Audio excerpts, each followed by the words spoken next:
Hola y bienvenidos nuevamente. Hoy, antes de avanzar, conviene dejar claro el punto exacto de esta investigación. Ya vimos que Jesús de Nazaret existió históricamente y fue ejecutado por el poder romano. También vimos que los evangelios no son biografías modernas, sino textos teológicos escritos varias décadas después por comunidades que ya interpretaban a Jesús como el Mesías. En este capítulo damos un paso más atrás todavía. Antes de Jesús, como predicador independiente, hubo un líder mucho más visible en su tiempo. Un hombre sin el cual Jesús no se entiende históricamente.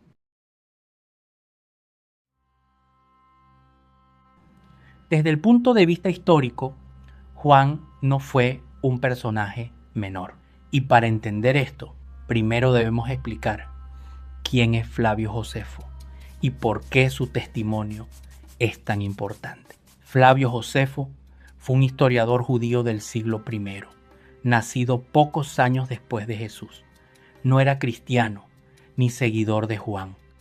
Escribió para el mundo romano y es nuestra principal fuente histórica externa para conocer la Judea del siglo I, su política, sus líderes, sus conflictos y sus movimientos religiosos.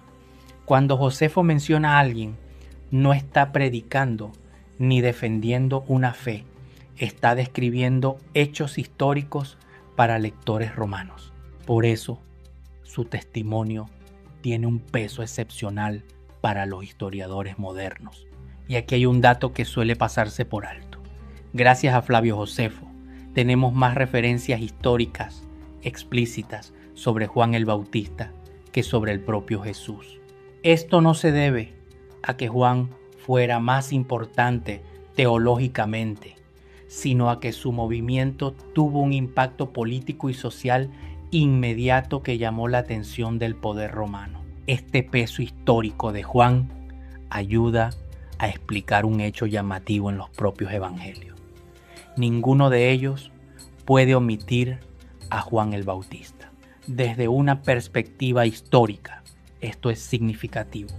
Los evangelios fueron escritos por comunidades que proclamaban a Jesús como el Mesías y sin embargo se ven obligados a reconocer que Jesús inicia su actividad pública dentro del movimiento de Juan y recibiendo su bautismo. Esto sugiere que Juan fue una figura tan conocida e influyente en la memoria colectiva que no podía ser eliminada del relato sin perder credibilidad histórica. Al mismo tiempo, puede observarse un esfuerzo progresivo por subordinar a Juan frente a Jesús. Marcos presenta a Juan como el precursor inmediato. Mateo y Lucas refuerzan esta subordinación mediante discursos que colocan a Jesús en una posición superior. Y el Evangelio de Juan va aún más lejos, haciendo que Juan el Bautista niegue explícitamente ser el Mesías y se defina solo como la voz que clama en el desierto. Desde el punto de vista de la crítica histórica, esta tensión interna es precisamente lo que delata un núcleo histórico firme. Si Juan no hubiera sido una figura decisiva y anterior, los evangelistas simplemente lo habrían omitido.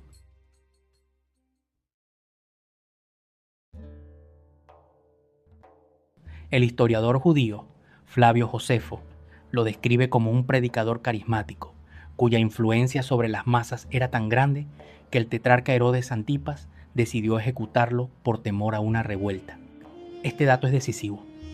Juan muere por razones políticas, no teológicas.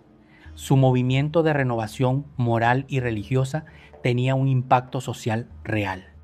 Y es dentro de ese movimiento donde aparece Jesús por primera vez.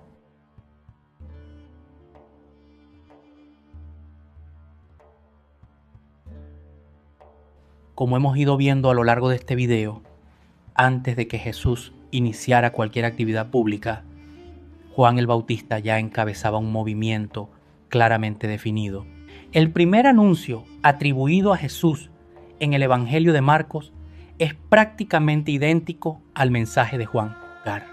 El tiempo se ha cumplido y el reino de Dios está cerca.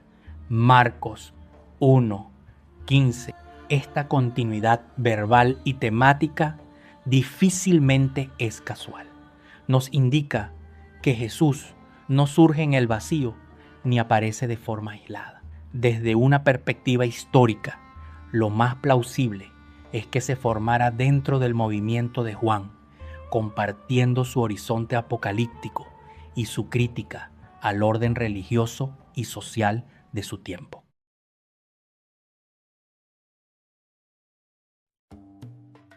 Como señalamos en el video anterior, la tradición más antigua que poseemos sobre la vida de Jesús se encuentra en el Evangelio de Marcos, escrito aproximadamente hacia el año 70 DC. Este dato es clave, porque en historia el orden cronológico de las fuentes importa cuando alguien afirma, pero Mateo dice otra cosa. Suele pasar por alto un punto fundamental. Mateo no es anterior a Marcos. Fue escrito después y conoce, directa o indirectamente, la tradición marcana. Por eso, no estamos comparando relatos paralelos nacidos al mismo tiempo, sino etapas sucesivas de un mismo proceso narrativo, leído en su contexto cronológico. Marcos conserva la versión más simple y menos elaborada del bautismo de Jesús. Los evangelios posteriores no niegan el hecho, pero lo corrigen, lo reorganizan o lo silencian para resolver una tensión teológica inicial.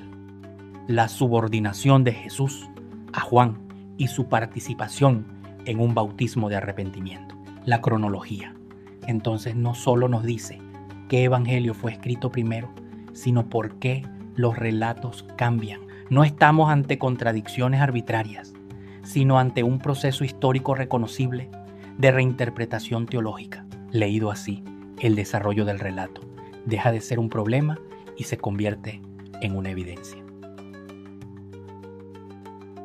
En aquellos días vino Jesús desde Nazaret de Galilea y fue bautizado por Juan en el Jordán. Y luego, al salir del agua, vio rasgarse los cielos y al Espíritu como paloma que descendía sobre él. Y vino una voz de los cielos que decía: Tú eres mi Hijo amado, en ti me complazco.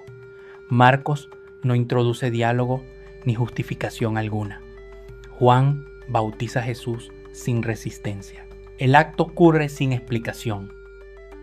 Un detalle importante: la voz del cielo se dirige directamente a Jesús, no a la multitud. Esto sugiere una experiencia personal, no una proclamación pública destinada a convencer a otros. Desde el punto de vista teológico, este relato plantea una tensión clara. Jesús se somete a Juan, recibe un bautismo de arrepentimiento. Su identidad como hijo parece revelarse en ese momento, no antes. Este relato, precisamente por su crudeza, es el que más valor histórico tiene. Con el paso del tiempo, este relato comenzó a resultar incómodo para las comunidades cristianas.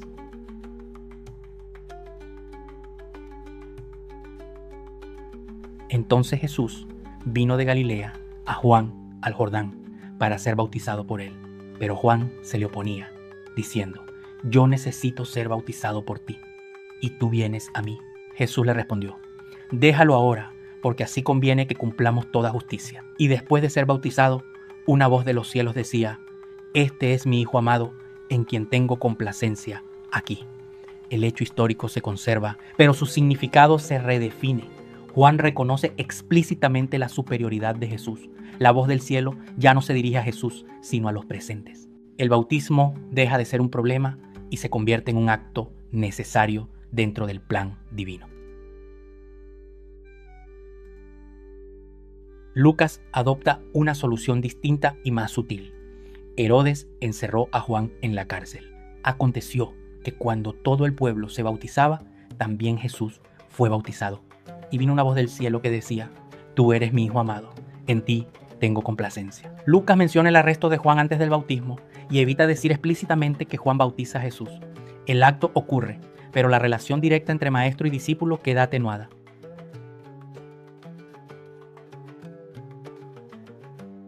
El cuarto evangelio da un paso más. Juan dio testimonio, diciendo: he visto al Espíritu que descendía del cielo como paloma, y doy testimonio de que este es el Hijo de Dios. Aquí no hay bautismo, no hay voz del cielo. Juan no actúa, solo declara. La escena incómoda desaparece por completo.